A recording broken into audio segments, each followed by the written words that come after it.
নমস্কার, কেমন আছেন আপনারা সবাই? আশা করছি আপনারা সকলে খুব ভালো আছেন এবং সুস্থ আছেন। আজকে বুঝতেই পারছেন গলার অবস্থা খুবই খারাপ, প্রচণ্ড ঠান্ডা লেগেছে, জ্বর সর্দি তো লেগেই আছে। তাই কারণে দুদিন আর কোনো ব্লগ আপলোড করতে পারিনি। আজ চলে এসেছি আবারও একটা নতুন ব্লগ নিয়ে। আগের ব্লগে আপনাদের দেখিয়েছিলাম যাব ননদ বাড়ি পুজোর তত্ত্ব দিতে। আজকে সেই যাবার পালা। কোথাও যাবার আগে যেন শাড়ি তো খুঁজেই পাই না, তো যাই হোক একটা শাড়ি বের করলাম, আবার তার সাথে ব্লাউজ বলুন বা তার সাথে ম্যাচিং জুয়েলারি, সেই খুঁজতে খুঁজতে সময় পেরিয়ে গেছিলো আরও কিছুক্ষণ। যাই হোক এখন রেডি হয়ে নিয়েছি। আমার এদিকে রেডি হওয়া হলো, তো উনি ওদিকে বলছিলেন আমার লাগবে 5 মিনিট তুমি হও না। তারপরে দেখি বসে পড়েছে আয়রন নিয়ে। তাই আমি বলছিলাম যে আমার 5 মিনিট লাগবে করে বেশ খানিকক্ষণ সময় কিন্তু তুমিও কাটিয়ে দিলে। তো যাই হোক চলুন, এখন আমরা রেডি হয়ে গেছি। আমি তো একদমই রেডি, কিন্তু এদিকে অমিতের তো হচ্ছিলই না। একবার মোজা খুঁজে পাচ্ছে না, তো একবার রুমাল খুঁজে পাচ্ছে না, আর একবার তো আয়রন করতে বসলো, আর তারপরে আবার ভাবছি কী জামা পরবো।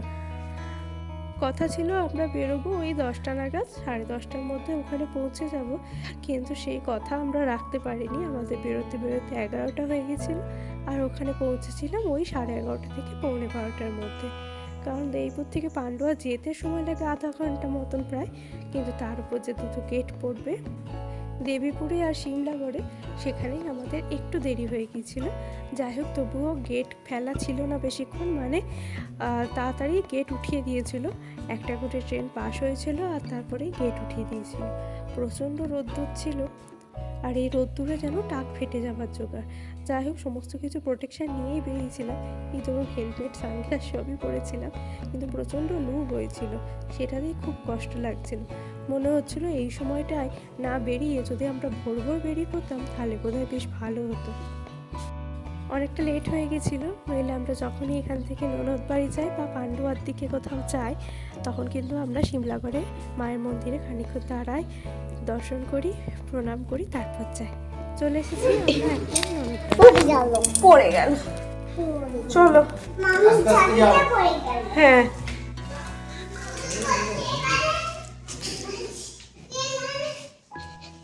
চলো, মা কই?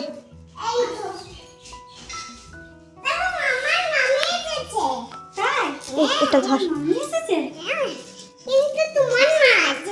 মামা কি দিয়েছে দেখি।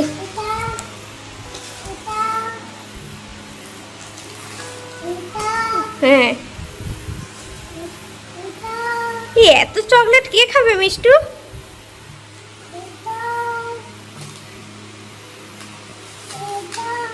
তাহলে এর মধ্যে কোনটা আমাকে দেবে? আর কি আছে, এখনো আছে? ওরে বাপরে, কত কি রে! হ্যাঁ, এর মধ্যে কোনটা আমাকে দেবে? একটা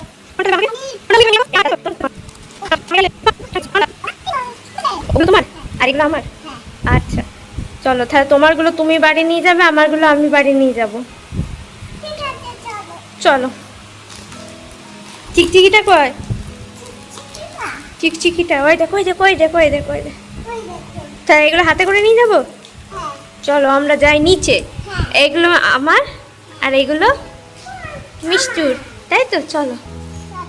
মিষ্টুর কথাবার্তা তো শুনলে, মাকে গিয়ে বলছে মা আমার মামি এসেছে কিন্তু তোমার মা আসেনি। ভাবুন দেখিনি, এইটুকু বাচ্চাকে তো আর কেউ শিখিয়ে দেয়নি, নিজে নিজেই বলেছে সব কথা।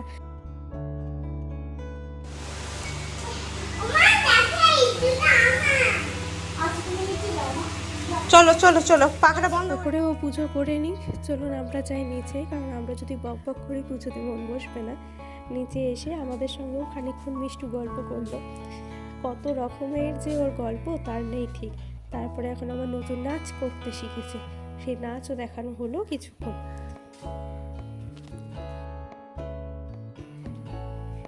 আমরা এখন এক প্লেট খাবার দাবার নিয়ে বসে পড়েছি, যদিও একটা খাবার দাবারেও না করিনি কারণ প্রচণ্ড গরম ছিল। আর এই প্লেটের মধ্যে ছিল একদম নবদ্বীপের লাল দই, তার সাথে ছিল একটা আইসক্রিম, আর ছিল 2 রকমের মিষ্টি। মিষ্টিটা যদিও একটাই খেয়েছিলাম, কারণ ওই দইটা আর আইসক্রিমটা মন ভরে খেয়েছিলাম। আর মিষ্টির কথা হচ্ছে আমি মামি তোমার থেকেই খাবো, ওকে আবার একটা বাটি চামচ দিয়ে গেছে। আর তারপরে খাওয়ার থেকে তো বেশি বিছানাতেই ফেলছিল। এই দেখুন আমার প্লেট থেকে দই নিয়েছে, এরপর আইসক্রিম তোলার পালা। কিন্তু আইসক্রিমটা তো মানে জমে আছে, শক্ত আছে, সেটা তো আর তুলতে পারছে না, তাই কি করবে, এইটুকু দই নিয়ে কতটুকু দই খেয়েছে তার তো নেই ঠিক, বেশিরভাগটাই ফিরেছে বিছানায়। ও মা বলছে এরকম ও করতেই থাকে, আর বিছানার চাদর আমি রোজ বদলাতেই থাকি। কোথাও এসে আর তেমন কোনো কাজের তাড়া থাকে না, কোনো কাজই থাকে না, সারাদিন শুধু গল্পই করতে থাকি সবার সাথে, আর একটু ঘুরে বেরিয়ে সময়টা কাটিয়ে ফেলি। খুব ভালো লাগে কোথাও একটু গেলে, সারাটা দিন একভাবে থাকার থেকে কোথাও একটু গিয়ে বেরিয়ে এলে মনটা সত্যিই খুব ভালো লাগে। এখন আবার বৃষ্টি শুরু হয়েছে ঝিরঝির করে, তাই ভাবছিলাম এই বৃষ্টিটুকু যদি আসার সময় হতো কী যে ভালো লাগতো, ওই টাক ফাতা রোদের মধ্যে আসতে হলো।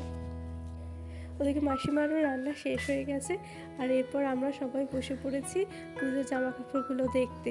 তো ওদের তো বেশ পছন্দ হয়েছে সমস্ত জামা কাপড়, আর এগুলো তো আমি আগেই আপনাদের দেখিয়েছি, তারপরেও এখন এই ভিডিওটা রেকর্ড করেছি তার কারণ ওনাদের রিয়াকশানটা দেখার জন্য, ওনাদের কতটা পছন্দ হয়েছে বা হয়নি। পার্সোনালি এটা একদমই আমার মতামত, হয়তো আমার সাথে আপনাদের অনেকের মতামতই মিলবে। আমাকে যদি কেউ আনন্দ করে মন থেকে ভালোবেসে কোনো জিনিস দেয়, সেই রঙটা হয়তো আমার খুব একটা পছন্দ নয়, কিন্তু সেই ভালোবাসার তাগিদে আমি কিন্তু সেই জামাটা পরি বা কাপড়টাই হোক, এবং পরে তাদেরকেও দেখাই, দেখো আমি পরেছি। আমার মনে হয় যে আমাকে দিয়েছে তারও মনে অনেকটা আনন্দ হয়, আর তার সাথে সাথে আমারও কিন্তু বেশ ভালো লাগে। যখন আপনাদের এগুলো দেখিয়েছিলাম তখন তো এই লাল সাদা শাড়িটা দেখেই আপনাদের বলেছিলাম অষ্টমী পুজোর অঞ্জলি বা দশমীতে মাকে বরণ বা আর যাই হোক না কেন, লাল সাদা হলো একটা ইমোশন। দুর্গা পুজোর সময় লাল সাদা একটা কালেকশানে না থাকলে এটা কিন্তু কেমন যেন মনে হয় কি একটা নেই বা খুব একটা কিছু মিস করে ফেলেছি। যাই হোক, মাসিমার কিন্তু শাড়িটা ভীষণ পছন্দ হয়েছে, উনি বলছেন আমি এই ধরনের শাড়ি পরতে ভীষণ ভালোবাসি। যাই হোক, যখন পছন্দ করে কাউকে কিছু দেওয়া হয় আর তার যদি জিনিসটা এতটাই পছন্দ হয়, নিজেরও খুব ভালো লাগে। আর এই শাড়িটা তো আগের দিনও আপনাদের দেখিয়েছিলাম ডুয়েল টোনের ওপর, কিন্তু সেদিন ছিল রাত্রিবেলা, সেদিনকে একরকম লাগছিল, এখন দেখুন এবার একরকম লাগছে। আর বিছানার ওপর মিষ্টি উঠে সমস্ত জামা কাপড়ের ওপর তো একদম হাঁটা চলা করে একাকার করে দিল। তো যাই হোক, সব কিছু তাড়াতাড়ি গুছানো বাগানো করে নিয়ে ওরা চলে এসেছে এবার আমাদের খেতে দিতে। সময় তো হয়ে গেছে খাওয়ার, চলুন সবাই মিলে এবার খাওয়া দাওয়া করে নিই। আমি অন্তত এখানে যখনই আসি মাসিমা চেষ্টা করেন একটু বিরিয়ানি করার। আমার বাপু বিরিয়ানি খেতে আমার ভীষণ ভালো লাগে, দোকানেরটার থেকে বাড়িরটাই প্রেফার করি। বাড়িতে হয়তো সবসময় সব কিছু সমান সমান হয় না, টেস্ট বলুন বা যাই বলুন দোকানের মতন হয় না, কিন্তু এটা খেলে শরীর খারাপও করে না। আর বিরিয়ানিটা কিন্তু মাসিমা রাঁধেন ভীষণ সুন্দর, আমার কিন্তু ভীষণ ভালো লাগে। দুপুরের মেনুতে ছিল বিরিয়ানি, ছিল তার সাথে ছিল স্যালাড, আর ছিল সবাই মিলে একদম কবজি ডুবিয়ে খাওয়া দাওয়া করে নিলাম। এখানে আবার মিষ্টুর এক বায়না জুড়েছিল যে ও মামির পাশেই বসে খাবে, কিন্তু আমার পাশে বসতে গেলে ওর মা আবার ওকে খাওয়াতে পারছিল না, তাই ওকে অনেক সময় বুঝিয়ে যে তুমি এখানে বসো মামা আর মামির মাঝখানে। যাই হোক, সেই সমস্ত কিছু বুঝে শুনে আমরাও কিন্তু সবাই খেলাম, আর মিষ্টিও কিন্তু আজকে আমাদের সাথে বিরিয়ানি খেয়েছিল। ওইটুকু বাচ্চা তবুও বিরিয়ানি হলেই গন্ধ পায়, আর তখন বলে বিরিয়ানি বিরিয়ানি। আমরা খাওয়া দাওয়ার পর বেশ খানিকক্ষণ বসে বসে ওদের সাথে একটু গল্প করে নিলাম। অমিত এক ঘুম দিয়ে নিল, আর ওদের সাথে গল্প করার পর আমিও গিয়ে একটু শুয়ে বসে নিয়েছিলাম। এখন সন্ধ্যা হয়ে গেছে, মিষ্টুর মুখ ভার, কারণ আমরা চলে আসছি বাড়ি। একটু তো কান্নাই করে ফেললো, মনটা খুব খারাপ লাগছিল। থাকার আর উপায় হয় না, কারণ অমিতেরও অফিস আর আমারও স্কুল। যাই হোক, ও তো বাচ্চা ছেলে, এক্ষুনি ভুলে যাবে। আজকের ব্লগটা না হয় এখানেই শেষ করছি, আর সব শেষে কি করতে হবে সেটা কিন্তু নিশ্চয়ই আপনাদের বলবে। দেখে নিন দেখি ওর আদো আদো ভাষায় কি বলে, আর ওর কথা আপনারা নিশ্চয়ই ফেলতে পারবেন না। বন্ধুরা আর সবাই কেমন করে দেখাও, আর একবার বলো।